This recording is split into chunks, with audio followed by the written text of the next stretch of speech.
মাওলানা মুহাম্মদ গোলাম রব্বানী যুক্তিবাদী গাইবান্ধা। আমি ওনাকে maybe it has been 7 years, 7 বছর থেকে তাকে চিনি। ইভেন আমি যখন এই ফিল্ডে আসি নাই তখন মানে তারও অনেক আগ থেকে তিনি এই ফিল্ডে কাজ করেন, আমাদের সিনিয়র তিনি। এবং সত্য কথা, আজকে একটা কথা না বলেই পারছি না, আমার ভাই আমার ডানে বসে আছে। আমি আমার প্রিয় ভাইকে চিনেছিলাম প্রথম আমার মেজো আন্টির মাধ্যমে। আমার মেজো আন্টি বললো যে আমি একজন আলোচকের ওয়াজ খুব পছন্দ করি। আমি বললাম কে? তখন আমি এই ফিল্ডে আসি নাই, আমি জাস্ট ছাত্র ছিলাম। আমার চিন্তা জাস্ট একটাই ছিল, I have to B the first in my class. একটাই টার্গেট, যে আমাকে 1 নম্বর হওয়া লাগবে, ওইটাই সবসময় চিন্তা ছিল। তো ওই সময়ে আমার আন্টি ওনার নাম বললো, তখন থেকে ভাইকে আমি চিনি। বাগেরহাটে আমাদের নানি বাড়ির বাসা, আমাদের খুলনা আমাদের জন্ম। তো ওখানকার প্রত্যেকটা মানুষ হুজুরের ভক্ত, ইভেন আর মাও হুজুরের ওয়াজ শোনে। তা আমার প্রিয় ভাইকে আল্লাহ তাআলা নেক হায়াত দান করুক, পড়েন সবাই আমিন। এবং আমরা গৌরব করি হুজুরকে নিয়ে। আল্লাহ তাআলা প্রত্যেকটা জেলায় উনি যে দিনের কাজগুলো করে যাচ্ছেন, দিনরাত পরিশ্রম করছেন, আল্লাহ আমার প্রিয় ভাইয়ের প্রত্যেকটা কাজকে তার সন্তুষ্টির ওয়াসিলা হিসেবে কবুল এবং মঞ্জুর করুক, পড়েন সবাই আমিন। আমার প্রিয় কলিজার টুকরা বগুড়ার ভাইরা, আমি তো মাঝে মাঝে মজা করেই বলি যে বগুড়ার মানুষ হচ্ছে বগুড়ার দইয়ের মতোই মিষ্টি তারা। আর একটা কথা আমি প্রায় মাঝে মাঝে প্রাউড ফিল করে বলি, এটা বানিয়ে বলছি তা নয়। এখানে আমার অনেক মিডিয়ার ভাইরা মাঝে মাঝে দেখি বিভিন্ন প্রোগ্রামে তারা যায়, তারা আমার কথা রাজসাক্ষী, মানে আমি মিথ্যা বলছি না, তার সাক্ষী তারা। আমি এর আগেও বলেছিলাম যে বগুড়ার যুবকদের মেধা অনেক ভালো। এরা যেই স্কুলে যায়, যে কলেজে যায়, এবং তারা যেই ঢাকার ইউনিভার্সিটিগুলোতে তারা পরীক্ষা দেয়, আমার জানা মতে প্রত্যেকটা পরীক্ষাতে 1, 2, 3 ফার্স্ট, সেকেন্ড, থার্ড, খুব অবজার্ভ করবেন বগুড়ার সন্তানদের নাম থাকবেই থাকবে। তো আপনারা মেধাবী মানুষ, আপনাদের বুদ্ধি ভালো, ইন্টেলেকচুয়াল ক্যাপাসিটি ভালো। আপনারা জানেন যে রাত যত গভীর হয় মানুষের ব্রেইনটা তত ইনঅ্যাক্টিভ হয়ে যায়, কথা বুঝতে সমস্যা হয়। এবং রাত যত গভীর হয়ে যায় ফজরের নামাজটা জামাতে পড়ার সম্ভাবনা তত বেশি কমে যায়। এজন্য আমরা ট্রাই করব, অল্প সময় কথা হবে, but that should be very constructive. কথাগুলো খুব গঠনমূলক হবে, সাজানো গোছানো হবে, কোরআন থেকে হাদিস থেকে হবে। আপনারা সবাই দোয়া করে বাসায় যাবেন তো ইনশাআল্লাহ। আর কেউ যদি ওয়াজের মাঝখানে উঠে যায়, নিজ দায়িত্বে লুঙ্গিটা টান দিয়ে ধরে বসায় দেওয়া লাগবে, তবে লুঙ্গি যেন খুলে না যায়। আপনারা সবাই দোয়া করে বাসায় যাবেন তো ইনশাআল্লাহ। প্রথমে ভূমিকায় জাস্ট কয়েকটা কথা বলতে চাই, যে কথাগুলো আজকের এই মাহফিলে না বললে মাহফিলটা সফল হবে না। And it is our responsibility, এটা আমাদের দায়িত্বের মধ্যে পড়ে। তবে আমি আশা রাখবো, যেহেতু মিডিয়া কভারেজ নিচ্ছে, আপনাদের সাউন্ড হবে এইরকম সাউন্ড যেন আগামীকাল মানুষ এই ওয়াজ যখন শুনবে, ফেসবুকে, ইউটিউবে, যত সোশ্যাল প্ল্যাটফর্ম আছে, আপনাদের সাউন্ড শুনলে যেন মানুষ বলতে বাধ্য হয় যে বগুড়ার সন্তান কেউ কাপুরুষের সন্তান নয়, সব বীরপুরুষের সন্তানগুলো আমার সামনে বসে আছে। আমাদের এই বাংলাদেশ এক অসাধারণ দেশ। এই দেশের মানুষ নামাজ পরিপূর্ণ পড়ুক কিংবা না পড়ুক, এদেশের মানুষ মুখে দাড়ি রাখুক কিংবা না রাখুক, যে কোনো নাস্তিক, কোনো ব্লগার নবীর শানে কটূক্তি করেছে, একটা বাজে শব্দ উচ্চারণ করেছে, বাংলার মানুষ ইসলামকে এতটা ভালোবাসে, কোরআনকে এতটা ভালোবাসে, রসুলের দুশ্মনদের জান নেওয়ার জন্য বাংলার মুসলমান শাপলার চত্বরে ইতিহাস কায়েম করতে প্রস্তুত হয়ে যায়। অতএব আমার একটা আবদার সবার কাছে,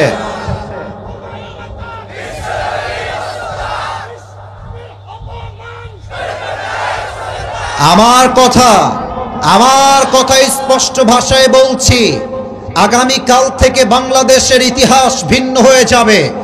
আগামীকাল থেকে স্লোগান হবে একটা, যদি ইসরায়েলের বিরুদ্ধে যুদ্ধ করতে হয়, যদি ডাক আসে, বুকের তাজা রক্ত ঢেলে ফিলিস্তিনের মুসলমানদেরকে রক্ষা করতে হবে, ইসরায়েলের বাতিলপন্থীদেরকে জীবন নাশ করবার জন্য জিহাদ করে শহীদ হতে হবে। শহীদ হওয়ার জন্য কারা কারা প্রস্তুত থাকবে? দুটো হাত তুলে আল্লাহকে দেখায় দাও।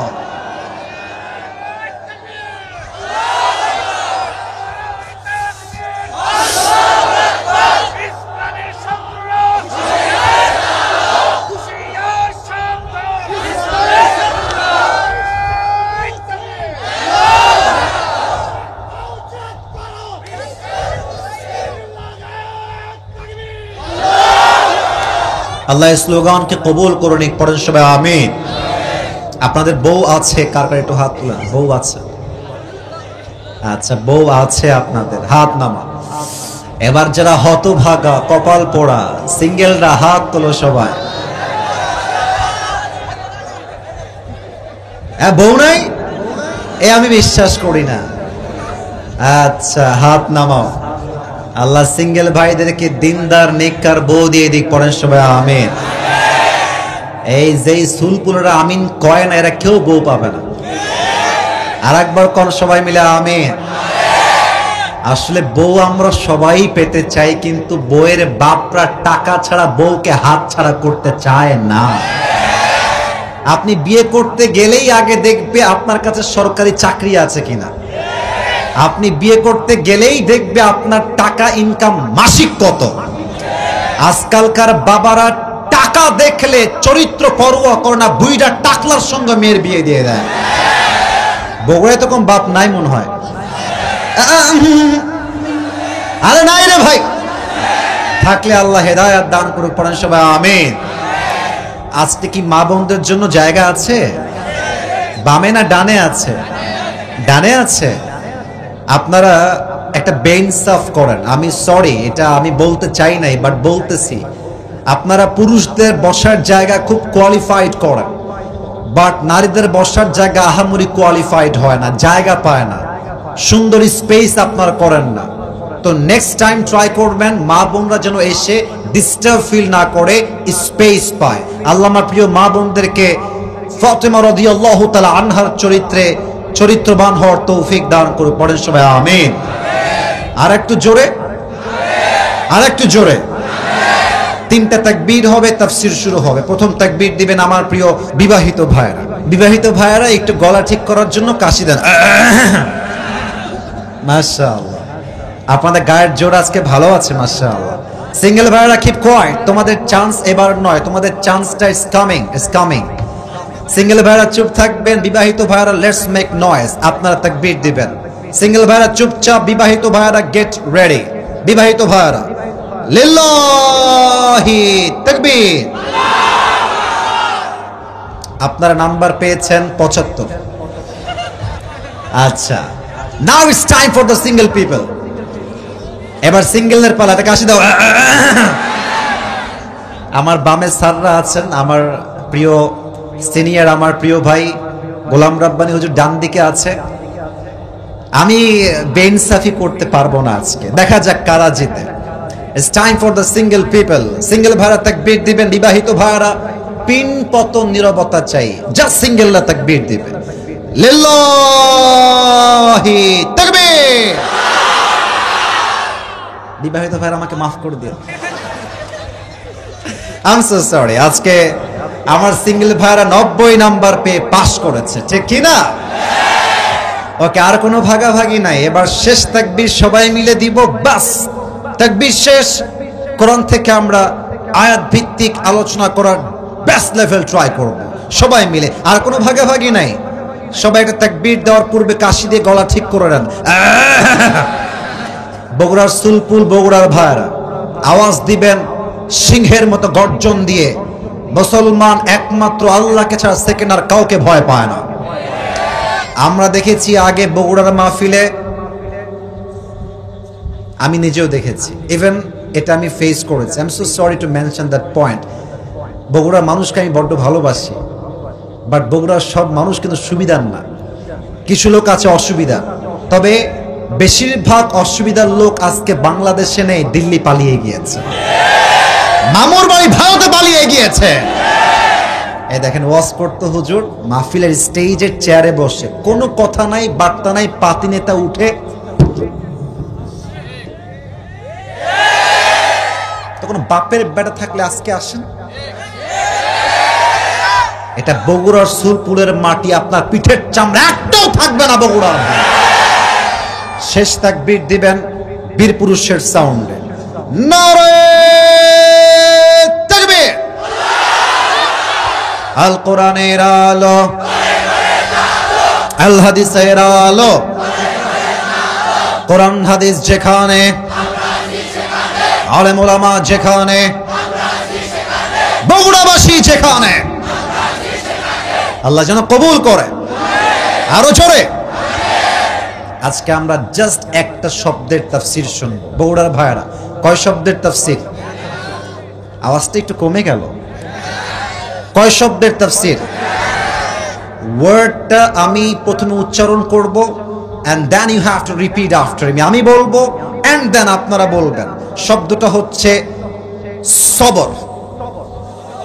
শব্দটা হচ্ছে, আর একটু জোরে, শব্দটা হচ্ছে ইটস ইন অ্যারাবিক। এটা হচ্ছে আরবি ভাষায় সবর, বাংলায় আমরা বলি ধৈর্য। বলেন সবাই, বাংলায়, আরবিতে, আরবিতে, বাংলায়। এই পুরো সময়টা আমরা এই একটা ওয়ার্ডকে হাইলাইট করব কোরআন থেকে, হাদিস থেকে। প্রথমত, ধৈর্যকে আল্লাহ তাআলা এমন এক যন্ত্র বানিয়েছেন যা কখনো ব্যর্থ হয় না। এই সবরকে আল্লাহ তাআলা এমন একটা তীর বানিয়েছেন যা কখনো লক্ষ্য ভ্রষ্ট হয় না। এই সবরকে আল্লাহ তাআলা এমন একটা বিজয়ী সৈনিক বানিয়েছেন যা কখনো পরাজিত হয় না। এই সবরকে আল্লাহ তাআলা এমন এক দুর্গ বানিয়েছেন যা কখনো ধ্বংস হয় না। আমার বিশ্বাস, যার মাঝে ধৈর্য আছে পুরো পৃথিবী তার বিপক্ষে অবস্থান করতে পারে, বাট তার বিজয় কখনো রুখে দেওয়ার সাধ্য কারো কাছে নয়। ঠিক কিনা বলেন? আমার প্রিয় হুজুরের কিছু কথা আমি আপনাদের বিশ্ব রোড থেকে নামার সময় শুনছিলাম, জাস্ট কানে আসছে যা, যতটুকু আমার মনে পড়ছে, as much as I can remember। উনি বলছিলেন ডক্টর ইউনুস সাহেবকে নিয়ে, তার সম্মান নিয়ে। আসলে দেখেন প্রিয় ভাইয়েরা, এখানে আওয়ামী লীগের লোক থাকতে পারেন, বিএনপির লোকও থাকতে পারেন, জামাতের লোকও থাকতে পারেন। অতএব আমি আমার কোনো কথা কোনো দলকে স্পেসিফিকলি আঘাত করে বলতে চাই না। আমরা সবাই ভাই ভাই, আমরা সবাই এক ভাই। ঠিক কিনা বলেন? ডক্টর ইউনুস সাহেব দেশের ক্ষমতার চেয়ারে বসার পরে আপনি মানেন কিংবা না মানেন, আপনি বোঝেন কিংবা না বোঝেন, দেশের চিত্র কিন্তু পাল্টে গিয়েছে। আচ্ছা, এক্সাম্পল দিই, ধৈর্য কাকে বলে একটু বোঝার ট্রাই করেন।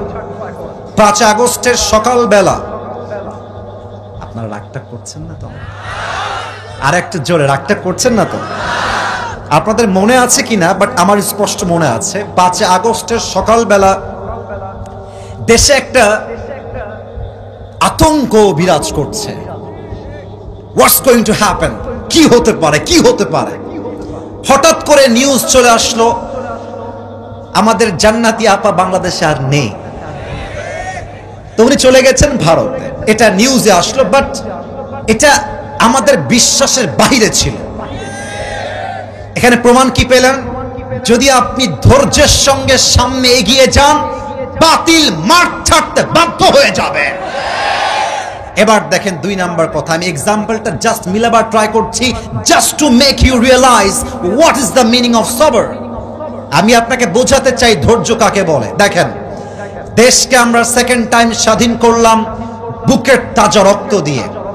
যখন ইউনুস সাহেব ক্ষমতার চেয়ারে বসলেন প্রধান উপদেষ্টা হিসেবে, বিভিন্ন দল মাথা চাড়া দিয়ে উঠল, আমাদের দাবি মানতে হবে, মানতে হবে, রাজপথ ছাড়ি নাই, ছাড়বো না, সবার দাবি মানতেই হবে।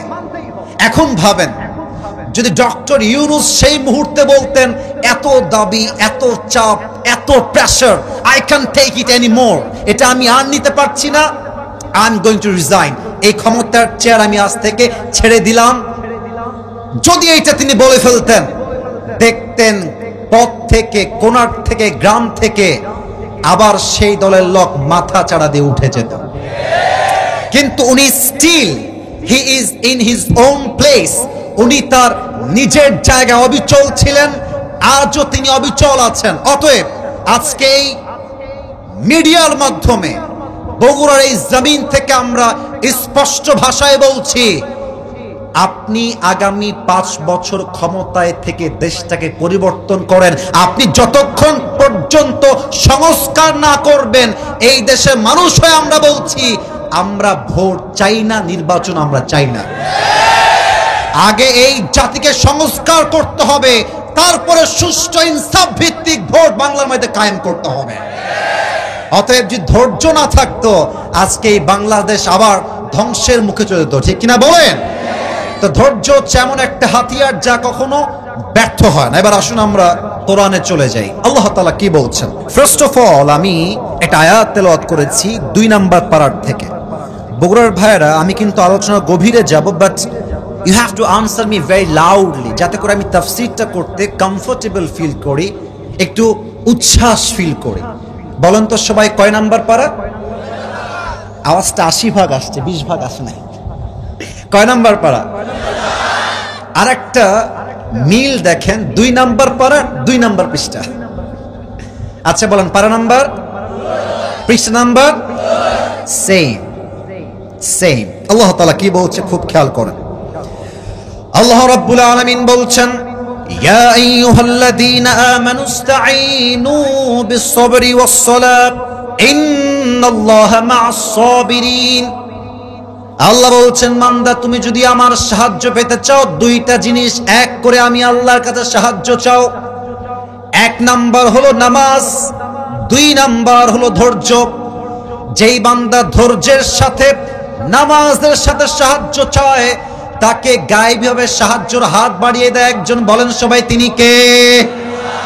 ইন্নাল্লাহা মা'আস-সাবিরিন, Allah is with the people those who are patient. যারাই ধৈর্যশীল তাদের বন্ধু হবে একজন, তিনি কে?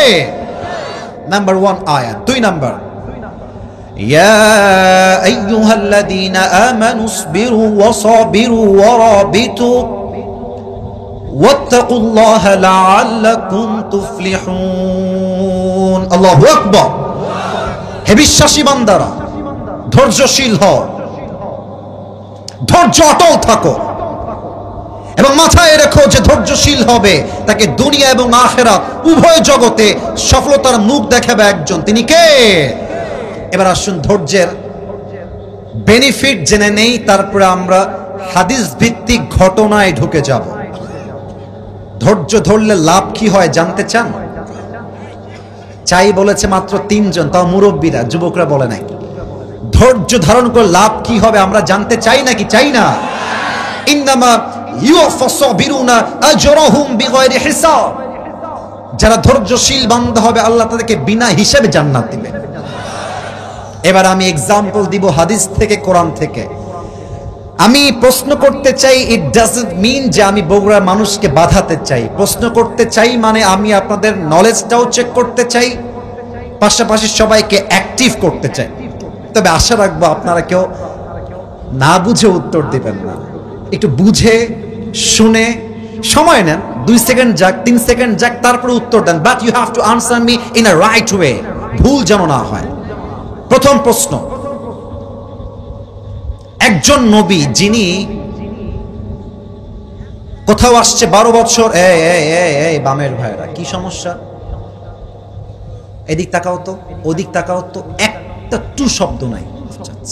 আমি ধমক দেওয়ার জন্য আসিনি, আপনারা আমার ভালোবাসা, আপনারা আমরা কলিজার মানুষ, আর আশা রাখবো আমরা আপনাদের কলিজার মানুষ। কথা ঠিক আছে কিনা বলে?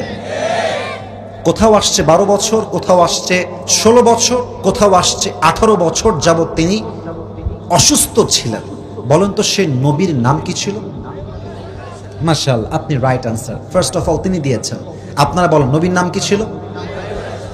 আচ্ছা, গত এই যে আপনাদের সোমবার, অর্থাৎ প্রায় আজ থেকে 10 দিন আগের যে সোমবারটা গেল, এই সোমবারে কিসের দিন ছিল কে বলতে পারে? আরে মাশাআল্লাহ, কিসের দিন? ঈদের দিন। আপনারা সবাই সাইদি হুজুরের নাম শুনেছেন? হঠাৎ করে কথা মনে পড়ে গেল।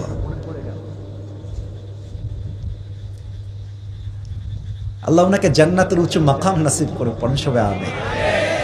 প্রিয় ভাইরা, বগুড়ার মাটিতে আজকে ওয়াজ করতে আসছি। আমার হুজুরও আমার পাশে, আমার ভাইয়েরও আমার আশেপাশে বসে আছেন, মিডিয়া আমার সামনে অনেকগুলো আছে। বিশ্বাস করেন, সাইদি হুজুর তার জীবনে যত ঐতিহাসিক ওয়াজ করেছে, আমি একজন প্রফেশনাল ইসলামিক লেকচারার, আমার কাজই হচ্ছে বক্তব্য দেওয়া, আমার কাজই এটা। আমি যত ওয়াজ সাইদি হুজুরের মুখ থেকে শুনেছি, ওয়াল্লাহি আল্লাহর কসম করে বলছি, সামনে আমার কোরআন, আমার ব্যক্তিগত, this is my personal point of view. I don't know whether you will go to agree or not. আমি জানি না আপনারা আমার কথার সাথে একমত হবেন কিনা, বাট যত ওয়াজ আমি শুনেছি উনি ওনার জীবনের শ্রেষ্ঠ ওয়াজ এই বগুড়ার মাটিতে করেছে, শ্রেষ্ঠ ওয়াজ। যদি বিশ্বাস না হয় কালকে সার্চ করবেন, আজকেই করেন। বগুড়ার মাটিতে সাইদি হুজুর ঐতিহাসিক মাহফিল, জাস্ট 3টা পয়েন্টে কথা বলেছে। আমি যখন বাসায় বসে এই ওয়াজটা শুনি, আমার বাসার লোক বলে যে এই মানুষটা কে, এত সুন্দর ওয়াজ কেমনে করে একটা মানুষ, অথচ তার বয়স সেই সময় ছিল 70 বছর। ভাষা, শব্দ, আচার আচরণ, স্মার্টনেস কাকে বলে?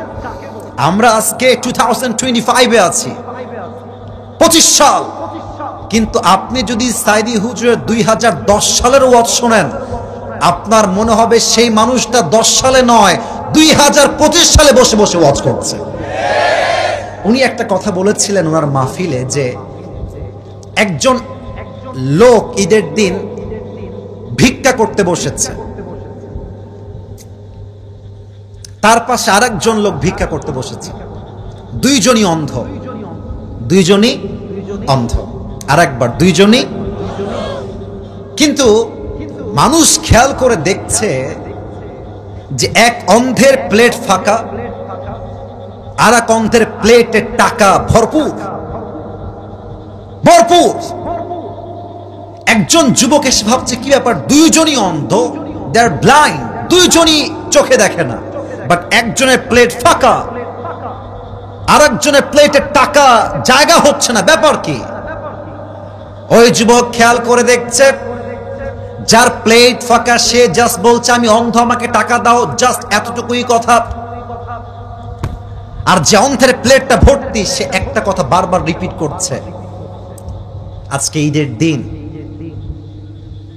আর আমি চোখে দেখি না, একটা কথাই বারবার, আজকে ঈদের দিন আর আমি চোখে দেখি না। কথা এমন একটা জিনিস, কথার মাধ্যমে মানুষকে জাদু করে যে বসে আনা যায়। তার প্লেট ভর্তি, কেন? কথার ধাঁচ এত সুন্দর। ভাবেন তো বগুড়া, আচ্ছা আপনাদের থানার নাম কি? শাহজাহানপুর।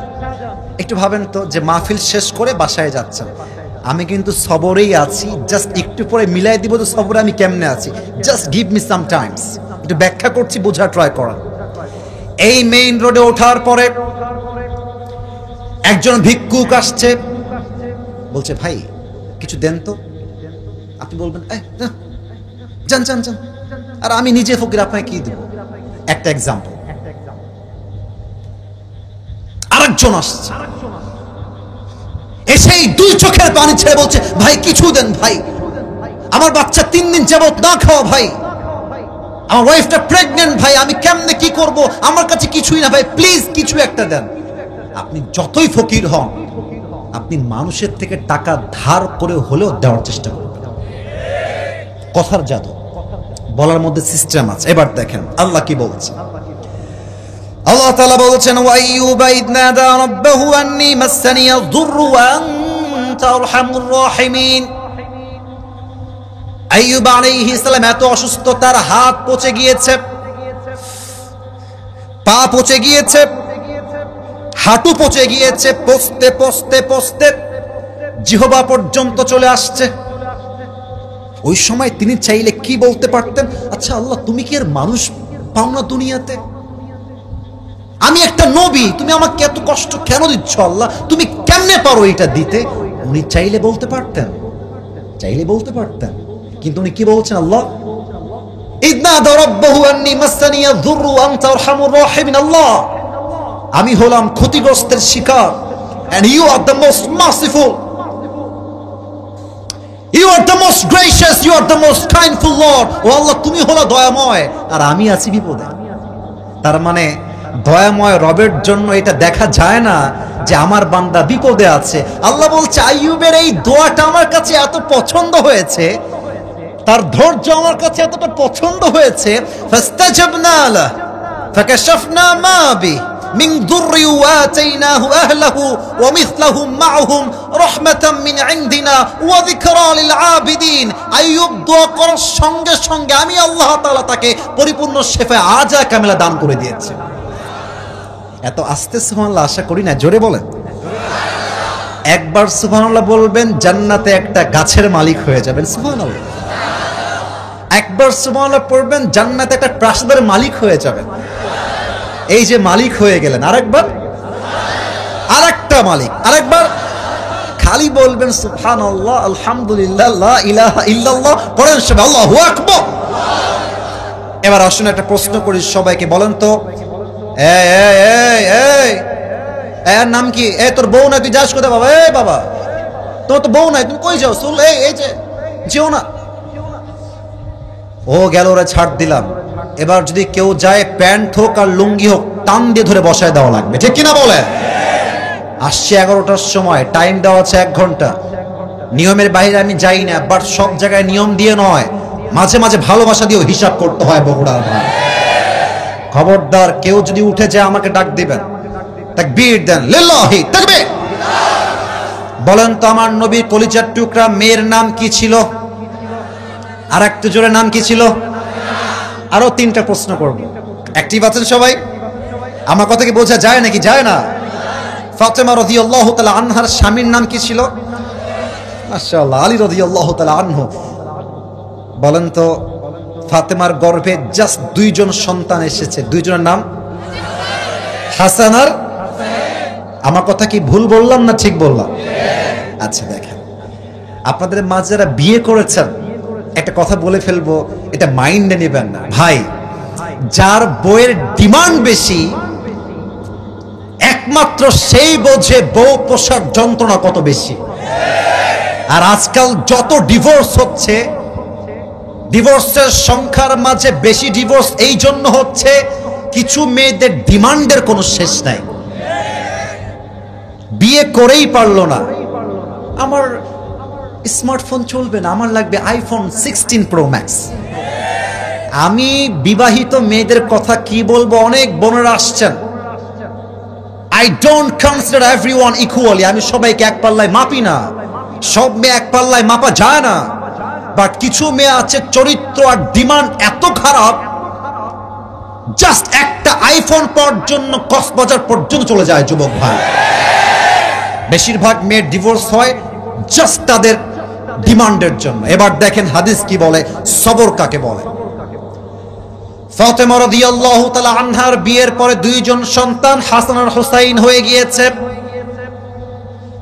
হঠাৎ করে ঘরে এত বেশি অভাব, চাল নাই, ডাল নাই, ভাত নাই, কিচ্ছু নাই, পুরো ঘরটাই ফাঁকা হয়ে গিয়েছে। এজন্য আমি মাঝে মাঝে বলি, নারীর পরিচয় পাওয়া যায় তখন পুরুষের পকেট ফাঁকা থাকে। যখন পকেট খালি থাকলে দেখবেন যে যারা আই লাভ ইউ বলতো, তারা বলে আই হেট ইউ। আর যখন পকেট ভর্তি টাকা, দেখবেন তখন পর মানুষগুলো আপন হওয়ার রূপ ধারণ করে ফেলে। সবই টাকার খেলা, সবই স্বার্থের খেলা। টাকা থাকলে কয় আই লাভ ইউ, টাকা না থাকলে কয় হেট ইউ, ঠিক কিনা বলে? তো 3 দিন যাবত, 1 2 3 ডেজ, না আছে চাল, না আছে ডাল, না আছে ভাত। এত ক্ষুধা যে পেটে পাথর বাঁধলে কষ্ট কমবে না। এবার আলী রাদিয়াল্লাহু তাআলা আনহু কষ্টের যন্ত্রণায় বলছে, হে ফাতেমা, ক্ষুধার জ্বালা আর সহ্য হচ্ছে না, ফাতেমা যাও। এই মিডিয়ার ভাইরা, কথা হবে না, পেছনে কথা হবে না। এই বারবার কাউন্টার দিতে পারবো না, বারবার কাউন্টার দিতে আমি পারছি না, প্লিজ নিজ দায়িত্বে চুপ থাকবেন। যাও বাবার কাছে। আব্বাকে ডাক দিয়ে বলো, আব্বা যান, 3 দিন যাবত আমিও না খাওয়া, আমার স্বামী আলীও না খাওয়া, পুরো পরিবারটা না খাওয়া অবস্থা, কিছু খাবার দেন আমাকে। ফাতেমা যখন স্বামীর আদেশ পেয়েছে, ঘর থেকে বের হয়ে গিয়েছে, নবীর কাছে আসছে, দরজায় নক করেছে। আব্বা জান যারা এসেছেন, মায়েরা যারা এসেছেন, প্লিজ কান খাড়া করবেন, 2 চোখ আমার দিয়ে তাকায় শুনবেন, আমার দিকে একদম তাকায় থাকেন। এসেই দরজায় নক দিয়েছে, আব্বা যান। কিন্তু নবীর অভ্যেস ছিল, ফাতেমার পক্ষ থেকে যখন গেটে আওয়াজ আসতো, জাস্ট আওয়াজ শুনলে নবীজি বুঝতেন যে আমার দরজায় ফাতেমা এসে দাঁড়িয়ে আছে। সুবহানাল্লাহ। নবীজি এসে দরজা খুলে দিয়েছেন। ফাতেমা, তোমার চেহারা বিষণ্ণ কেন মা? জলদি বাসায় আসো, বাসায় আসো। ফাতেমার ডান হাত ধরে, আমার ডান হাত দেখা যায়? কথা না বললে বুঝি কেমন করে, দেখা যায়? ডান হাতটা ধরে নবীজি ঘরে নিয়ে আসছেন। ফাতেমা, মা বসো। ব্যবহার কাকে বলে? আচরণ। Character is very important part in life. যার চরিত্র ভালো সে মানুষটা ভালো, যার চরিত্র খারাপ সে মানুষটাও খারাপ, ঠিক কিনা বলে? আম্মাজান বসেন। কি হয়েছে আপনার? আপনি এত কষ্টে আছেন কেন? আপনার মুখটা মলিন কেন আম্মাজান? ফাতেমা বাবার কথা শুনে আর চোখের পানি ধরে রাখতে পারে নাই। দুই চোখ দিয়ে অঝরে পানি ঝরছে। ডাক দিয়ে বলছে, আব্বাজান কি বলবো কষ্টের কথায়। 3 দিন যাবত বাসায় চাল নাই, ডাল নাই, ভাত নাই, কিছু নাই। আলীও ক্ষুধার্ত, আমিও ক্ষুধার্ত। কলিজার টুকরা 2 জন সন্তান হাসান হোসাইন, তারাও ক্ষুধার্ত। আব্বাজান আতিনি শাইআন, আমাকে খাবার দেন। মুরব্বী না যুবক? এটা মুরব্বী, যাক, লেট হিম গো, যাক। মুরব্বী মানুষ যে 1 ঘন্টা বসে আছে এটাই বড় পরিচয়।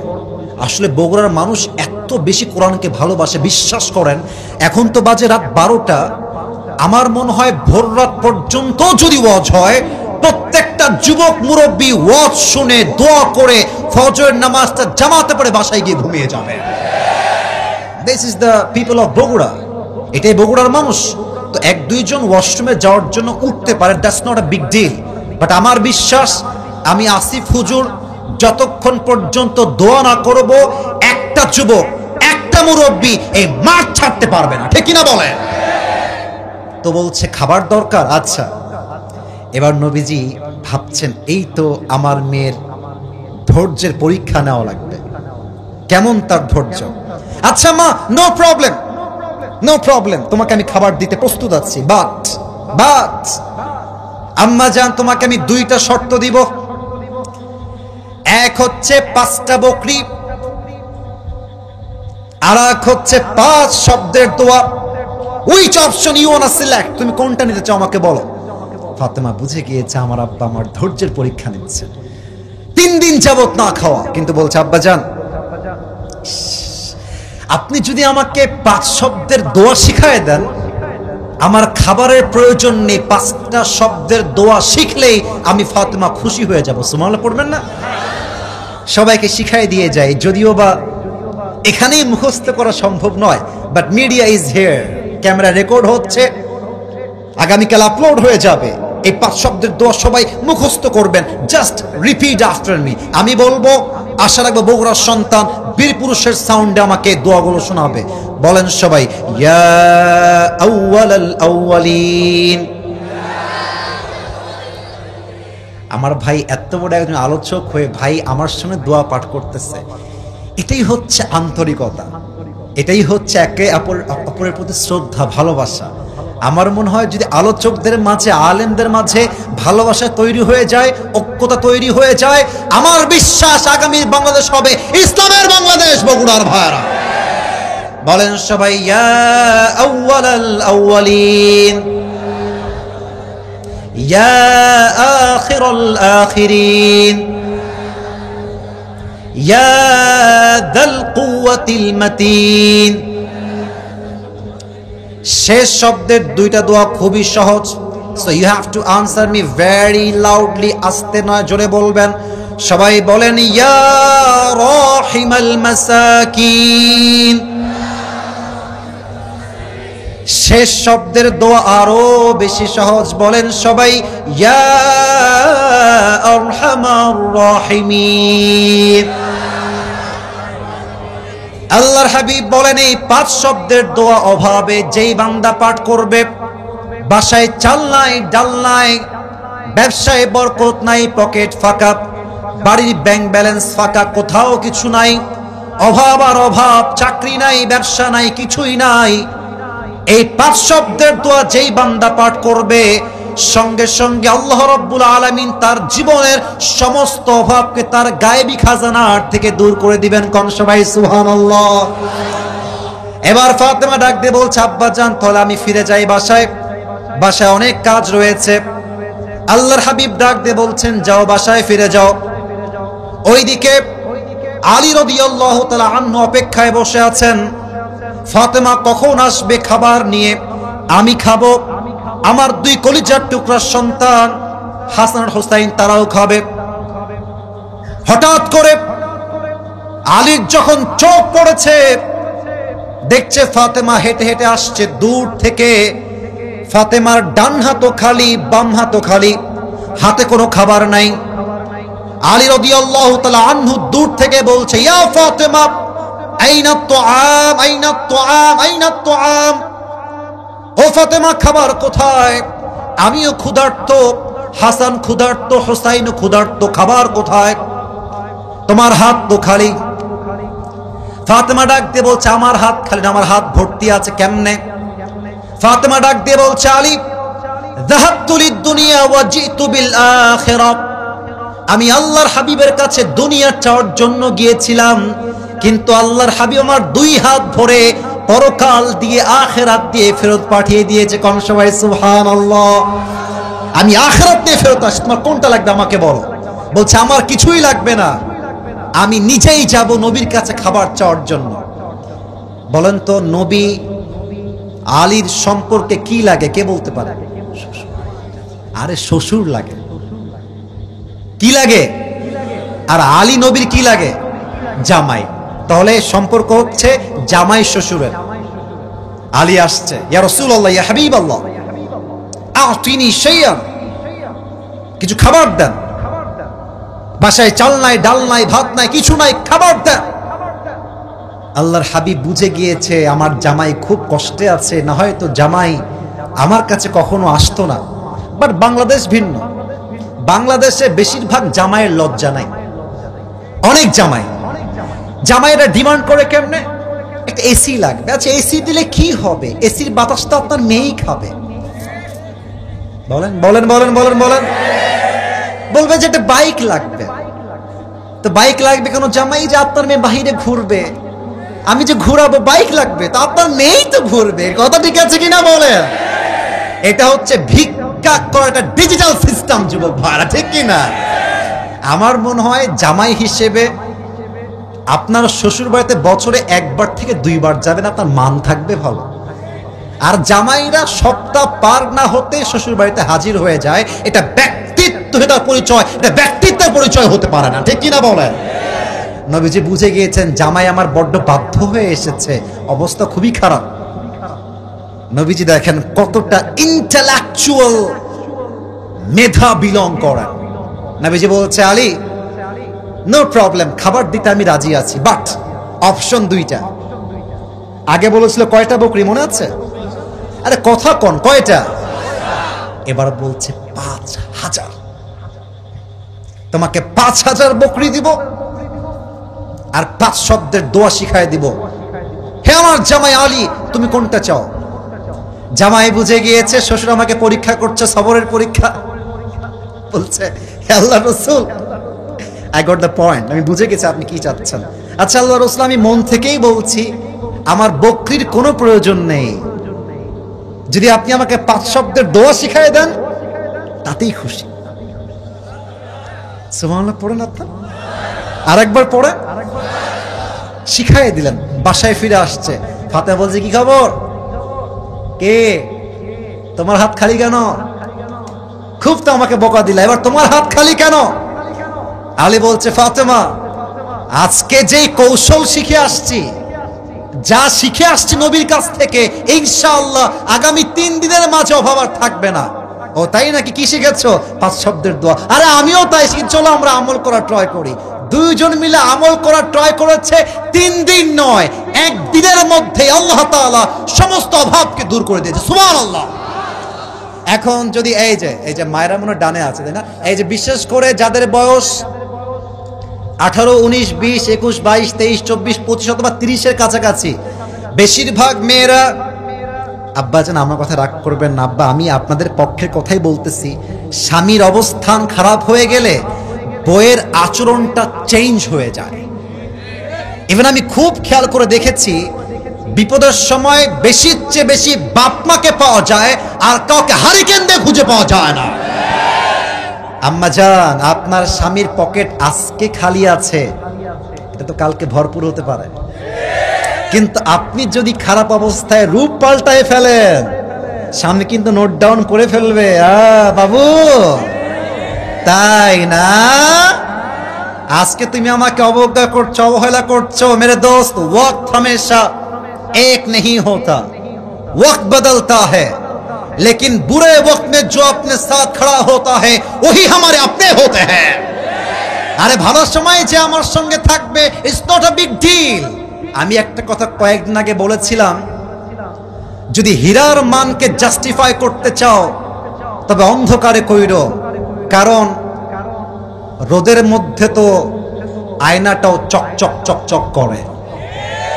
আর যদি সম্পর্কের মান নির্ণয় করতে চাও, ভালো সময় নয়, খারাপ সময়ে দেখবা কে তোমাকে সাপোর্ট দিচ্ছে। আরে ভালো সময়ে আপন মানুষ অভাব হয় না, আর খারাপ সময়ে নিজের রক্তের আপন মানুষকে হারিকেন দিয়ে খুঁজে পাওয়া যায় না। এজন্য যেই বউ খারাপ সময়ে শক্ত করে হাত ধরে, আপনার আজহারি হুজুরের নাম শুনেছেন না? এই যে কথা কয় না, নাম তো শুনেছেন। আমি তো মাঝে মাঝেই বলি যে Azhari is not a Azhari, Azhari is the brand piece of Bangladesh. আপনি কাকে নিয়ে আসবেন? খেলোয়াড়, নায়ক, সিঙ্গার, কন্টেন্ট ক্রিয়েটর, যত সেলিব্রিটি আছে বাংলাদেশে এক মাঠে নিয়ে আসেন, আজহারিকে আরেক মাঠে নিয়ে আসেন। আমি গ্যারান্টি দিতে পারবো আজহারির লোক তাদের চেয়ে 90 গুণ বেশি হবে। বলবেন হুজুর আপনি মনে অহংকার করলেন। না, অহংকার না, এটা আল্লাহর কোরআনের ক্ষমতা। সাইদি সাহেবের পরে আমরা আজহারি সাহেবকে পেয়েছি আল্লাহর পক্ষ থেকে নিয়ামত হিসেবে। এবং সাইদি হুজুর বগুড়ার মাটিতেই বলেছিলেন যে তোমরা সাইদিকে মারতে পারবা, বাট তোমরা আমাকে মারলে কি হবে, আমার মতো হাজার হাজার সাইদি ঘরে ঘরে জন্ম নেবে। ইউরিদুনা লিইউতফিউ নূরাল্লাহি বিআফওয়াহিহিম ওয়াল্লাহু মুতিম্মু নূরিহি ওয়ালাউ কারিহাল কাফিরুন।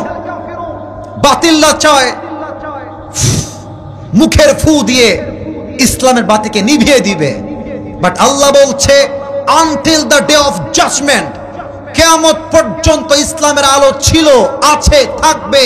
যারাই বাতিল পক্ষ ইসলামের আলোকে নিভিয়ে দেওয়ার চেষ্টা করবে, তাদের 14 গোষ্ঠীকে আল্লাহ নির্বংশ করে ছেড়ে দিবে। তো আজহারি হুজুর প্রায় একটা কথা বলেন, এটা জাস্ট মজা করেই বলেন যে বোনেরা, স্বামীর পক্ষে সাপোর্ট নিয়েন। স্বামীরে বললেন যে জান আমি তোমার সাথে আছি, আপনি আজকে বলবেন আমি তোমার সাথে আছি, আপনার স্বামী মৃত্যু পর্যন্ত আপনাকে তালাক দিবে না, আজীবন আপনার হয়ে সে থেকে যাবে, ঠিক কিনা বলেন? অতএব পরিবারে অভাব আসতে পারে। আচ্ছা, সবরের মাঝে একটা কথা বলে ফেলেছি, এটা আমি বলতাম না, বাট মাথায় আসছে।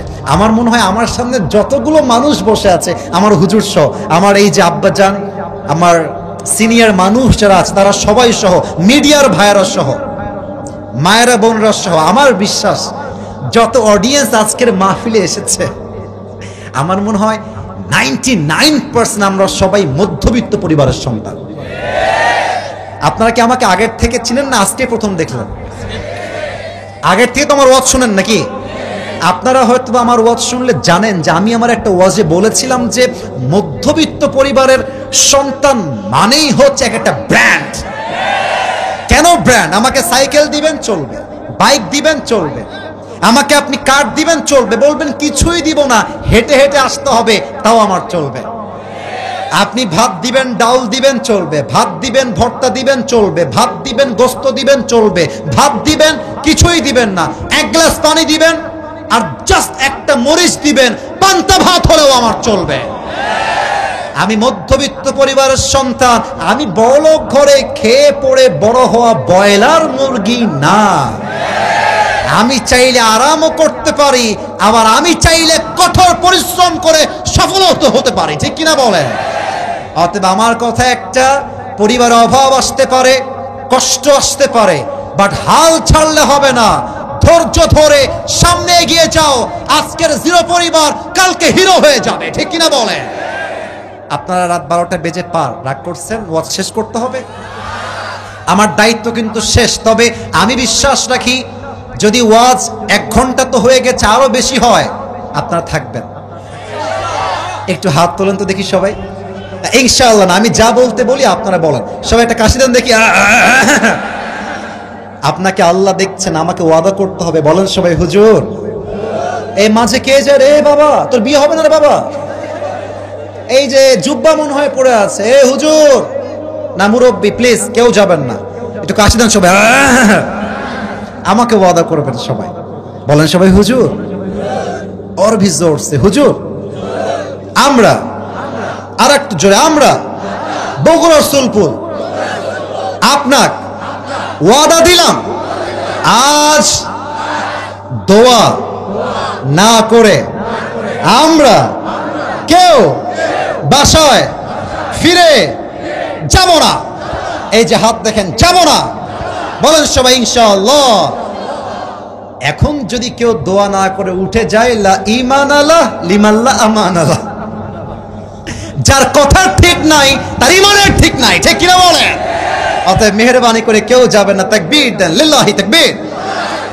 লাস্ট একটা হাদিস বলেই শেষ করবো, কারণ রাত বেশি করতে চাই না। বলেন তো, আমার নবীর তো মোট বউ 11টা। কথা ভুল বললাম না ঠিক বললাম? সবার থেকে উত্তর চাই। নবীর প্রথম বউয়ের নাম কি ছিল? খাদিজাতুল কুবরা রাদিয়াল্লাহু তাআলা আনহা। আরেকবার উত্তর চাই, নবীর প্রথম বউয়ের নাম কি ছিল? রাদিয়াল্লাহু তাআলা আনহা। অনেকের আবার 4 বিয়ে করার খুবই শখ। ভাই আমার 4টা বিয়ে জায়েজ, তবে তখনই জায়েজ যখন আপনি ইনসাফ কায়েম করতে পারবেন। এবং আমার মনে হয় বেশিরভাগ মানুষের 4 বিয়ে করার শখ সুন্নাহ থেকে নয়, তার ব্যক্তিগত শখের জন্য, ঠিক কিনা বলেন? আর আমার যেটা বিশ্বাস, আসলে মনের মতো মানুষ একটা হলেই চলো, 10টার কোনো প্রয়োজন হয় না যুবক ভাড়া, তাই না? কিন্তু খেয়াল করেন, নবীর সঙ্গে যখন, আচ্ছা একটা হাদিসের শুরুর অংশ বলি। এই হাদিসের শুরুর অংশ, খাদিজার প্রথম বিয়ে যখন হয়, প্রথম স্বামী হি ডায়েড, মারা গেল। Second time she got married again, দ্বিতীয় স্বামী আবার মারা গেল। মায়েরা বুঝবে, যার স্বামী মারা যায় তার মনে হয় যে দুনিয়াতে আমার আপন বলতে আর কেউ নাই, ঠিক কিনা বলে? আমি আমি আমি আমি বলতে খুব দুঃখ ফিল করছি, আমার ভাই আমার ডান পাশে আছে। বেশিরভাগ মেয়েরা তার নিজের মায়ের কুপরামর্শ শুনে তার সংসারটাকে ধূলিসাৎ করে রেখে দেয়, ঠিক কিনা বলে? আশ্চর্য কথা। প্রথম স্বামী মারা গেছে, দ্বিতীয় স্বামী মারা গেছে, তৃতীয় স্বামীও মারা গেছে। একটা মেয়ের জীবনে হারাবার আর কি বাকি থাকে ভাই? এবার খাদিজা বলছে, আল্লাহ আমি আর কখনো বিয়ে করব না, কিন্তু যদি তুমি আমাকে কোনোদিন কোনো একজন মুত্তাকি, পরহেজগার, ক্যারেক্টারফুল, চরিত্রবান যুবকের সন্ধান দাও, then I will get married again, তারপর আমি বিয়ে করব। একদিনের ঘটনা হাদিসে আসছে, খাদিজা ঘুমিয়েছেন তার বিছানায় ডান কাত হয়ে। ঠিক ফজরের পূর্ব মুহূর্ত, যখন তাহাজ্জুদের সময়। আচ্ছা বলেন তো, এটা হচ্ছে আমাদের প্যান্ডেলের সামিয়ানা, এর উপরে কি আছে? আকাশ। আরে ভয় নাই, এর উপরে কি আছে? আকাশে চাঁদ আছে না? আছে না নাই? আরে তোমাদের ঘরে নাই তা বুঝলাম, কিন্তু আকাশ যা তো আছে নাকি? উনি দেখলেন যে আকাশে একটা বিশাল বড় চাঁদ উঠেছে, আর চাঁদের আলো এত বেশি যে চাঁদের আলো পুরো দুনিয়াটা আলোকিত হয়ে গেছে। কিন্তু হাদিসটা এখনো শেষ হয় নাই। উনি তাকিয়ে আছেন চাঁদের দিকে, এত সুন্দর চাঁদ জীবন আর কখনো তিনি দেখেন নাই। হঠাৎ করে দেখছে চাঁদটা আকাশ থেকে খাদিজার দিকে এমনে তেড়ে আসছে, তার বুকের উপরে পড়ে যাবে। খাদিজা এই চাঁদ ভেঙে পড়া দেখেই ঠাস করে কেঁপে উঠেছে। ঘুমিয়েছিল, চোখটা খুলে গিয়েছে। আরে আমি কি স্বপ্ন দেখলাম? এইটা চাঁদ আমার উপর ভেঙে ভেঙে কেন পড়তেছে? কি দেখলাম স্বপ্নে? এইটা সঙ্গে সঙ্গে স্বপ্নের ব্যাখ্যা জানার জন্য হাদিসে আসছে, তার নাম হচ্ছে ওয়ারাকা বিন নাফেল, তার চাচা। চাচা, স্বপ্নে দেখলাম চাঁদ আমার উপরে ভেঙে পড়ছে, ব্যাখ্যা কি হবে? বলছে অপেক্ষা করো, একটু ওয়েট, তাওরাত আর ইনজিল খুলবো, ব্যাখ্যা দেখবো, তোমাকে বলবো। এটা আমার লাস্ট হাদিস প্লিজ। আমরা পরিভাষায় বলি মাঝে মাঝে প্রবাদ বাক্য, শেষ ভালো যার আর একটু জোরে, শেষ ভালো যার। লেট মি এক্সপ্লেইন খাদিজা, শোনো, তোমার স্বপ্নের ব্যাখ্যা হলো তোমার প্রথম স্বামীও মারা গিয়েছে, সেকেন্ড স্বামীও মারা গিয়েছে, থার্ড স্বামীও মারা গিয়েছে, বা তোমার 4 নাম্বার স্বামী যে হবে সে কোনো সাধারণ মানুষ নয়, এই যুগের শেষ নবী হবে তোমার কলিজার টুকরার প্রাণপ্রিয় স্বামী। সুবহানাল্লাহ পড়বেন না? দিল মে লাড্ডু ফুট গয়া। হায় হায় হায়, আমার মতো একজন মেয়ের স্বামী হবে শেষ নবী। আল্লাহু আকবার, বলেন সবাই আল্লাহু আকবার। খাদিজার খুশি আর কে আটকায়, খুব খুশি। বাসায় ফিরে আসছে, খুব মজায় আছে, খুব মজা। তো দাসী এসে বলছে, খাদিজা, একজন যুবকের সন্ধান পাওয়া গিয়েছে, যেই যুবক তার নাম কুড়িয়েছে আল আমিন বলে, বিশ্বস্ত যুবক। বিশ্বাস বড় দামি জিনিস, একবার ভেঙে গেলে আর কখনো ফিরে আসে না। আমি কি বলবো, আজকালকার মানুষের কথা এত সস্তা, 10টা বললে 9টায় কয় মিথ্যা। আপনি দেখবেন যে মাঝে মাঝে কিছু মানুষ এমন ভাবে অভিনয় করে, আমরা পুরুষ মানুষ খুব চালাক, জানি যে মিথ্যাবাদী এটা। ও আচ্ছা আচ্ছা, জানি নাম্বার 1 মিথ্যাবাদী, বাট অভিনয় করতে হবে, কারণ জীবনটার নাম হচ্ছে অভিনয়ের মঞ্চ। যুবক ভাইরা, ঠিক কিনা বলো? তো বলছে আল আমিন তার নাম, বলছে হ্যাঁ আল আমিন তার নাম। তবে একটা কথা যুবকদেরকে বলতে চাই, আমার নবীর কথা যেহেতু চলে আসছে, নবীকে দেখতে অসুন্দর না সুন্দর? এটা আমার মুখে কি, এই যে কথা কম নাই, এটা হটাই দিয়েছি just to show my face. আমার মুখে এটার নাম কি? ওকে, নাও ইটস পারফেক্ট। বলেন তো আমাকে দাড়ি রেখে, এই যে আমার মাশাআল্লাহ ভাইয়ের মুখেও দাঁড়িয়ে আছে, আচ্ছা মাশাআল্লাহ আমার পাশে ওনার মুখে দাঁড়িয়ে আছে, অনেকের মুখে দাঁড়িয়ে আছে। এই আমাকে পাম্প পট্টি দেওয়া লাগবে না কিন্তু, যা বলবেন should be from your heart, মন থেকে বলবেন। আচ্ছা আমি যুবক ছেলে, আমার বয়স 30+ নয়, আন্ডার 30। আমি যদি চাইতাম দাড়ি ক্লিন শেভ করতে পারতাম না কি পারতাম না? আরে কোন না, পারতাম কি পারতাম না? আচ্ছা আমি যে দাড়ি রেখে দিয়েছি, লম্বা লম্বা চাপ দাড়ি, am I looking unsmart? আমাকে দেখতে আনস্মার্ট লাগতেছে? আরে কতক্ষণ আনস্মার্ট লাগতেছে, খ্যাত লাগতেছে। আমার তো মনে হয় কিছু কিছু মেয়ে আছে দেখবেন দাড়ি দেখলে নাক ছিটকায়, বলে যে আপনাকে আমি বিয়ে করতে। আছে আছে আছে আছে। তা আমি বলি কি, আমরা বগুড়ার সুলপুল, আমরা অভদ্র ঘরের সন্তান নই, আমরা ভদ্র ঘরের সন্তান। আমাদের মধ্যে একটা ভদ্রতা আছে, ঠিক কিনা বলে? তো যেই পাত্রী বলবে আপনাকে আমার দাড়ির জন্য পছন্দ হচ্ছে না, বলবেন আপু প্লিজ 1 মিনিট কথা বলবো, সাইডে আসেন। 1 মিনিট আপনার সঙ্গে 1 মিনিট কথা বলবো, জাস্ট একটু সাইডে আসেন। তা আপু যখন সাইডে আসবে, আপনি বলবেন যে আপনার কি সত্যি দাড়ি পছন্দ হচ্ছে না? সত্যি পছন্দ না, দাড়ি কাটলেই ভালো লাগবে। তা আপনি বলবেন যে আপু আমার মনে হয় যে আপনার মতো যেই মেয়েদের দাড়িওয়ালা বীর পুরুষ পছন্দ হয় না, তাদের মতো মেয়ের জন্য সবচেয়ে best, perfect and better option হচ্ছে বিটিএস এর হিজড়া। এছাড়া কোনো অপশন আমাদের কারোর কাছে নেই। আর যেই মেয়ে আমার দাড়ির জন্য পছন্দ আমাকে করতে চায় না, ক্রিস্টাল ক্লিয়ার কথা, সোজা সাপটা কথা, সে আমার বাড়ির কোনো বউ হওয়ার যোগ্যতাই রাখে না। বগুড়ার ভাই, এবার বলেন তো আমার নবীর মুখে লম্বা লম্বা চাপ দাড়ি ছিল কি ছিল না? আমার নবীর মতো সুন্দর এই তল্লাটে সেকেন্ড আর কেউ কি হতে পারে? আমি দেখিনি তোমায় চোখের তারায়, তবু কত ভালোবেসেছি, ঠিক কিনা বলেন? মনের এই ক্যানভাসে তোমার ছবি ভাসে, তোমার প্রেমে যেন পড়েছি। আমি দেখিনি তোমায় চোখের তারায়, তবুও কত ভালোবেসেছি, ঠিক কিনা বলেন? He was totally out of any kind of comparison, whether it's the fitness, whether it's the skin color, whether it's the status of the society.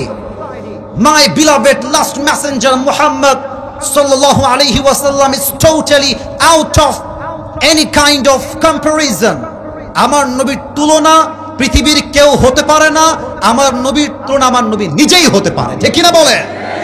বলছি তাই নাকি? আল আমিন নাম ব্যবসা করা যাবে তো? বলছে ইয়েস করা যাবে, জাস্ট তাকে দাওয়াত দেন। নবীজি খাদিজার বাসায় আসছে, খেয়াল করেন। আচ্ছা, আপনাদের টিনের বাসা কার কার? টিনের বাসা আছে? আরে আমাদের বাসা টিনের, হাত তুলুন না মিয়া। টিনের বাসা হাত নামা। ছাদের বাসা কার কার? একটু হাত তুলুন। আচ্ছা, হাত নামা। আচ্ছা, খেয়াল করবেন আমাদের বাসায়, এই কথা বলো না বাবুরা, আমি কথা বলছি তো, একটু সময় দাও। আমাদের বাসায় এক দরজা, এই হচ্ছে গেট, এই হচ্ছে রুম, তারপরে আর একটা রুম। আমি কি ভুল বললাম না ঠিক বললাম? তো দেখবেন মাঝে মাঝে দুই রুমের মাঝে একটা জানালা থাকে, জানালা, উইন্ডো আছে না নাই? তো কি হয়, জানালা খুললে অপর রুমে কে আছে, কেমনে আছে দেখা যায়। তো হাদিসে আসছে নবীজি এসে জাস্ট এন্ট্রান্স, অর্থাৎ প্রবেশ পথের যেই বসার জায়গা, he was just waiting for Khadija, অপেক্ষায় আছেন খাদিজা কখন আসবে। তো খাদিজা বলছে একটু দেখে নেই তো যুবকটা দেখতে কেমন। তো জানালা যেটা আছে, জানালা, কথা বুঝতে কোনো সমস্যা হচ্ছে না তো আপনাদের?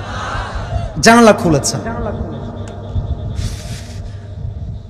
নবীর চেহারা যখনই দেখেছে, চাঁদ মাখা চেহারা, চাঁদের মতো চেহারা, খাদিজা জাস্ট দেখার সঙ্গে সঙ্গেই ফিল করেছেন এটাই আমার সেই শখের স্বামী। সুবহানাল্লাহ পড়েন। তবুও একটু সন্দেহ তো সবার মাঝে থেকেই যায়। তাই তিনি তাওরাত খুলেছেন, ইনজিল খুলেছেন, যে how will be the prophet look like, নবীজি দেখতে কেমন হবেন। সেখানে আসছে নবীর হাইট হবে, he will be medium of height, লম্বাও না বাটুও না, একদম মাঝারি গঠন। নবীর গায়ের রং কেমন হবে, কানা আজহারুল লাউন, নবীর গায়ের রং কালো নয়, আবার সাদা ফর্সা নয়, আবার মাঝারি রঙের নয় যে শ্যামবর্ণ। আরে আমার নবীর গায়ের রং হবে লাবণ্যময় সুন্দর। সুবহানাল্লাহ। আচ্ছা, আমার নবীর হাতের তালু কেমন হবে? হাতের তালু হবে সফটার দ্যান সিল্ক, রেশমের চাইতে বেশি মোলায়ম। আমার নবীর চুলের কাটিং কেমন হবে? লম্বা চুলের কাটিং, বাবরি কাটিং। আমার নবীর বডির গঠন কেমন হবে? বুকটা হবে চওড়া, পেটটা হবে চাপা। আর বাঙালি, দে আর আউট অফ কন্ট্রোল। আরে বাঙালির ভুঁড়ি দেখলে আপনি হুজুর এই যে ওয়াজ করতেছিল যে কোলাকুলি করলে কোলাকুলি হয় না, হয় পেটাপেটি। এই পেট ইয়া বড়।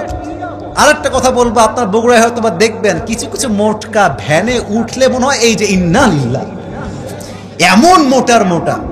আমার নবীজি মোটা নন, আবার চিকনও নন।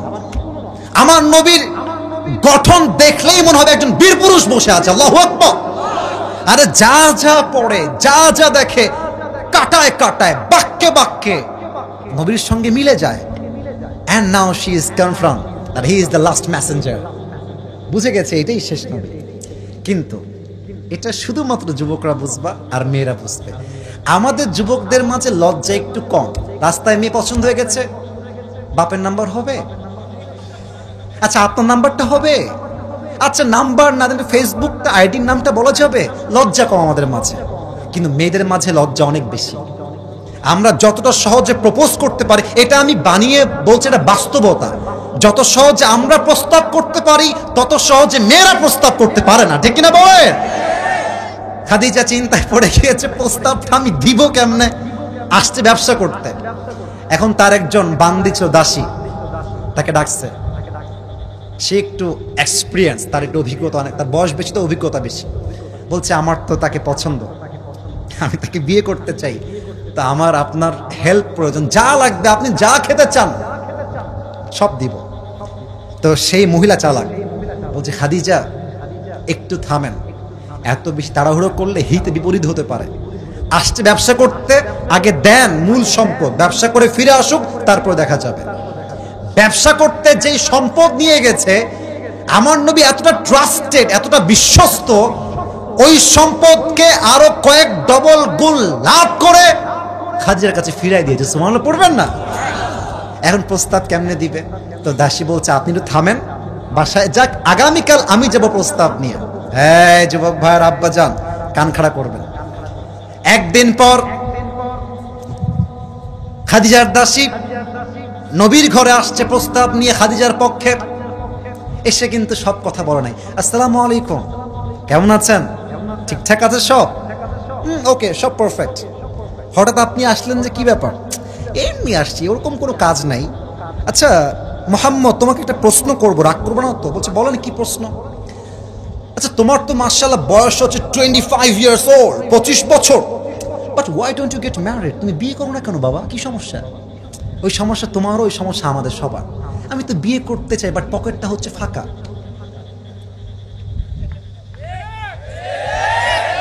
ভুল বললাম না ঠিক বললাম বলে? আরে আজকালকার যুবকদের পকেট ভর্তি থাকলে 20 বছর নয় 16 বছরে বিয়ে হয়ে যাবে। এবার দাসী বুঝে গেছে যে পয়েন্ট আমি পেয়ে গিয়েছি, টাকা নাই। ও আচ্ছা আচ্ছা, ইয়ার ইয়ে তো কোই প্রবলেমই নেই, এটা কোনো ব্যাপার না, টাকা নাই। আরে তোমার কাছে আমি এমন একটা মেয়ের প্রস্তাব দিচ্ছি, যেই মেয়েকে বিয়ে করলে, look at my left hand, বাম হাত দেখবেন, লুক অ্যাট মাই ফিঙ্গার্স, আমার আঙ্গুল খেয়াল করবেন। যেই মেয়েকে বিয়ে করলে মোহর দেওয়া লাগবে না, যেই মেয়েকে বিয়ে করলে বাড়ি দেওয়া লাগবে না, যেই মেয়েকে বিয়ে করলে কাপড় চোপড় দেওয়া লাগবে না, আরে যেই মেয়েকে বিয়ে করলে খাবারও দেওয়া লাগবে না, আরে যেই মেয়ে করলে ব্যবসা তোমাকে নিজে থেকে করতে হবে এবং সেই তোমাকে ব্যবসা করতে সহযোগিতার হাত বাড়ায় দিবে। নবীজি বলছে আর ইয়ে কোন হ্যাঁ, এরকম মেয়ে কি আদৌ পাওয়া সম্ভব? এটা অসম্ভব। আপনি মজা করতেছেন আমার সাথে? আরে জানতো এরকম কোন মেয়ে পৃথিবীতে নাই। আরে আছে, বাসমুহা, নাম কি? বলছে ইসমুহা খাদিজা। আরে নবীজি খাদিজাকে আগের থেকেই পছন্দ করে, সুবহানাল্লাহ। কিন্তু সমস্যা কোথায়?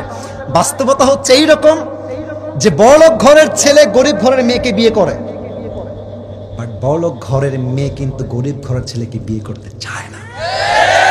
কথা অবাস্তব বললাম না বাস্তব বললাম? বলো। নবীজি হচ্ছে আরে আমি কোথাকার কোন ফকির গরিব মানুষ, আর সে হচ্ছে এত টাকার মালিক, হাউ ক্যান আই প্রপোজ হার? আমি কেমনে প্রস্তাবটা দেই? নবীর পথকে সহজ করে দিয়েছে একজন, তিনি কে? কিন্তু নবীর বুদ্ধিমত্তা দেখেন। নবী চাইলে কিন্তু দেখেন আমার দিকে রিয়াকশন, আমি একটু অভিনয় করবো এখন, অভিনয়, এটা জায়েজ, না জায়েজ কিছু না। তো বলছে যে খাদিজা, খাদিজা, আর আমি এখনই রাজি আছি। না, পুরুষ মানুষ যদি সহজে পটে যায় তার দাম থাকে না। মনে রাখবেন, যে জিনিসটা খুব দ্রুত পাওয়া যায় তার মূল্য মানুষ দিতে চায় না, ঠিক কিনা বলেন? আর যে জিনিসটা খুবই খুবই খুবই খুবই রেয়ার, সহজে পাওয়া যায় না, ব্যক্তিত্ব অনেক শক্ত, তার দাম সমাজে মানুষ দিতে বাধ্য হয়ে যায়, ঠিক কিনা বলেন? নবীজি বলছে ও আচ্ছা আচ্ছা, অ্যাটিটিউড দেখেন। ও আচ্ছা খাদিজা, ওই যে যেই মহিলা ব্যবসা করে ওই মহিলা, তাই না? ও আচ্ছা ঠিক আছে। বাট দিলের খবর জানে একজন, তিনি কে? দিলে তো লাড্ডু অলরেডি ফুটে গেছে। ও আচ্ছা ঠিক আছে, তাহলে আপনি যান, আমি কালকে আসবো। আমার চাচা আছে, চাচার নাম কি যেন বলেন তো? নবীর চাচার নাম কি যেন? চাচাকে নিয়ে আসবো, আপনি যান। আবু তালেবকে নিয়ে তার পরের দিন আসছে। খাদিজা কিন্তু ভয়ে ভয়ে আছে, যদি একবার না বলে দেয় তা তোমার সম্মান যাবে। এখন আবু তালেব এসে বলছে খাদিজা আপনি বসেন, মুহাম্মদ তুমিও বসো, দাসী আপনিও বসেন। এবার আবু তালেব দাঁড়িয়ে গেছে, চেয়ার থেকে দাঁড়িয়ে গেছে, ডাক দিয়ে বলছে খাদিজা একটা কথা বলতে চাই, আমার ভাতিজা একজন গরিব ছেলে, টাকা নাই, ব্যবসা নাই, গাড়ি নাই, কিছু নাই, বাট আমি তার চাচা হয়ে বলছি, আপনার সুবহানাল্লাহ আসতে বললে কিন্তু আমি রাগ করব, জাস্ট শুনবেন তারপর সুবহানাল্লাহ পড়বেন। আবু তালেব মুসলমান নন, কালেমা পড়েন নাই, বাট তিনি সাক্ষ্য দিচ্ছেন আমার ভাতিজা গরিব হতে পারে, বাট পুরো মক্কা আর মদিনায় আরব বিশ্বে আমার ভাতিজার মতো চরিত্রবান বিশ্বস্ত যুবক সেখানে আর কেউ হতে পারে না। সুবহানাল্লাহ। খাদিজা আপনি বিয়ে করলে টাকাও পাবেন না, গাড়িও পাবেন না, মোহরও পাবেন না, আপনি কি রাজি আছেন? খাদিজার বক্তব্য শুনলেন, খাদিজা দাঁড়ায় গেছে, দাঁড়িয়ে বলছে মুহাম্মদের থেকে আমার টাকা পয়সার কোনো আশা নাই, আমার লাগবে চরিত্রের সন্ধান, আমার লাগবে বিশ্বাসের সন্ধান। আরে প্রত্যেকটা মেয়ে যদি টাকা বাদ দিয়ে চরিত্রবান যুবকের সন্ধান করতে চায়, আমার মনে হয় এই বাংলার মাটিতে জেনার সংখ্যা কমবে, বিয়ের সংখ্যা বেড়ে যাবে। বলছে আমি শুধুমাত্র সম্মান চাই, চরিত্র চাই, বাস। মিয়া বিবি রাজি তো ক্যা করেগা, সব ডান। তো বলছে বিয়ে কি এখনই হয়ে যাবে? খাদিজা বলছে এখনই হলে এখনই আমি রাজি। সুবহানাল্লাহ পড়বেন না আপনারা? আমার হাদিসটা এখনই শেষ হবে, জাস্ট এই 1 মিনিট খুব কান দিবেন। আবু তালেব বলছে খাদিজা আমি কি দিব আপনাকে মোহর হিসেবে? না আছে টাকা, না আছে বাড়ি, কিছুই নাই, তবে মোহর হিসেবে আপনাকে আমি 20টা উট দিতে চাই। 20টা উট। কিন্তু বগুড়ার ভার, বিয়ের পরে একটা অলিমা আছে না, মেয়ে পক্ষ খাবে, ছেলে পক্ষ খাবে। আর আজকালকার যুগে ছেলে পক্ষকে শায়েখ আহমদুল্লাহ হুজুর একটা কথা বলেছেন যে মেয়ে যখন বিয়ে হয় বাপ তার পুরো কলিজা তার ওই ছেলেকে দিয়ে দেয়। কিন্তু আজকালকার ছেলেরা এতটা বেলাজ্জান, নির্লজ্জ, যখন বর পক্ষ হয়ে আসে, এটা বর পক্ষ নয়, এটা শয়তানের পক্ষ যুবক ভাড়া, ঠিক কিনা বলে? তো বলছে ওলিমা হিসেবে কি খাওয়ানো যায়, চিন্তায় পড়ে গিয়েছে। তো থাক, খাদিজা বলছে আপনারা যে আমাকে 20টা উট মোহর হিসেবে দিয়েছেন, এই 20টা উট মেহমানদের জন্য এখন জবাই করে ফেলেন। সুবহানাল্লাহ পড়বেন না আপনারা? বিয়ে হয়ে গেল, নিকাহ সব কবুল। এবার আসছে বাসর রাত। লজ্জা কিসের রে ভাই? বাসর রাত আছে না বিয়েতে নাকি? ও তোমাদের নাই মনে হয়। আরে বিয়েতে বাসর রাত আছে না নাই? এটা আমার হাদিসের শেষাংশ। নবীজি আসছেন বাসর ঘরে, খাদিজা আগের থেকেই বসে আছেন। নবীজি সেই সালাম দিয়েছেন, আসসালামু আলাইকুম। ওয়ালাইকুম আসসালাম। এই দেখেন, এটা হচ্ছে খাট, খাদিজা বাম দিকে বসে আছে, নবীজি ডান দিকে এসে বসেছেন। উত্তর চাই, খাদিজা ডান দিকে না বাম দিকে? নবীজি ডান দিকে না বাম দিকে? ডান দিকে। কিন্তু বাসর রাত তো ভাই, কথা বলতে লজ্জা পায় মানুষ। নবীজি লজ্জায় চুপ করে মাথা নিচু করে বসে আছে। কিন্তু খাদিজার তো একটু অভিজ্ঞতা আছে। খাদিজা বলছে, আচ্ছা আপনি কি জানেন যে আপনার মতো একজন চরিত্রবান যুবককে আমি আমার স্বামী হিসেবে কেমন করে পেলাম? নবীজি বলছে, এই তো গল্পের একটা সুযোগ পেয়ে গেছি। হ্যাঁ বলেন বলেন, কেমনে পেলেন, কিভাবে হইল? খাদিজা বলছে, আমার প্রথম স্বামী বিয়ে করেছি, মারা গেছে। Second time I got married again, আবার বিয়ে করেছি, আবার মারা গেছে। Third time I got married again, then he died. প্রথম বিয়ে, দ্বিতীয় বিয়ে, তৃতীয় বিয়ে, সব স্বামী দুনিয়ার থেকে বিদায় নিয়েছে, বাট আমি খাদিজা চরিত্রে একটা হারাম কলঙ্কের দাগ লাগতে দেই নাই। আজকালকার মেয়েদের ইজ্জতটা হচ্ছে কিছুটা টিস্যুর মতো হয়ে গিয়েছে, টিস্যুর মতো, যে যেমন করে মনে চায় তেমন করে ইউজ করে ছেড়ে দেয় যুবক ভাইরা, ঠিক কিনা বলে? যেই মেয়ের ইজ্জতের দাম তার কাছে নাই, সেই মেয়ের দাম পুরুষের কাছে 2 পয়সাই হতে পারে না, ঠিক কিনা বলে? তো বলছে, আমার যতই যাই হয়ে যাক, আমি হারামে যাই নাই, আমি নিজেকে ধৈর্যের সঙ্গে হালালে থেকেছি। আর এই ধৈর্যের বিনিময়ে আমার মতো একজন নারীকে, বিধবা যার স্বামী দুনিয়ায় নাই, আমার মতো একজন মহিলাকে আল্লাহ তাআলা শেষ নবীর দ্বিতীয়, তৃতীয়, চতুর্থ নয়, আমার ধৈর্যের বিনিময়ে আল্লাহ তাআলা আমাকে প্রথম নবীর স্ত্রী হিসেবে কবুল করে নিয়েছে। তো যাদের বিয়ে হচ্ছে না, शायद मेरी शादी नहीं होने वाला है, ऐसा कभी कभी लगता है मेरे दोस्त, लेकिन याद रखना वक्त जितना देर होगी अच्छा उतना जरूर मिलेगा इंशाअल्लाह।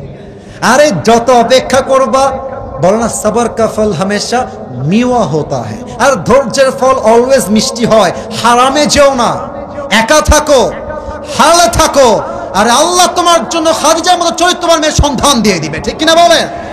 আর যেই মেয়েরা বিয়ে হচ্ছে না, স্বামী পাচ্ছেন না, মন মতো হচ্ছে না, বি পেশেন্ট, ধৈর্যশীল হন। আল্লাহ জব দেতা है तो চপ্পল ফাড় কে দেতা है। আল্লাহ যখন আপনাকে দিবে, আপনি কল্পনাই করতে পারবেন না যে এত ভালো স্বামী পাইলাম কেমনে। আল্লাহ বলবে, আরে বান্দি তুই তো ধৈর্যশীল ছিলি।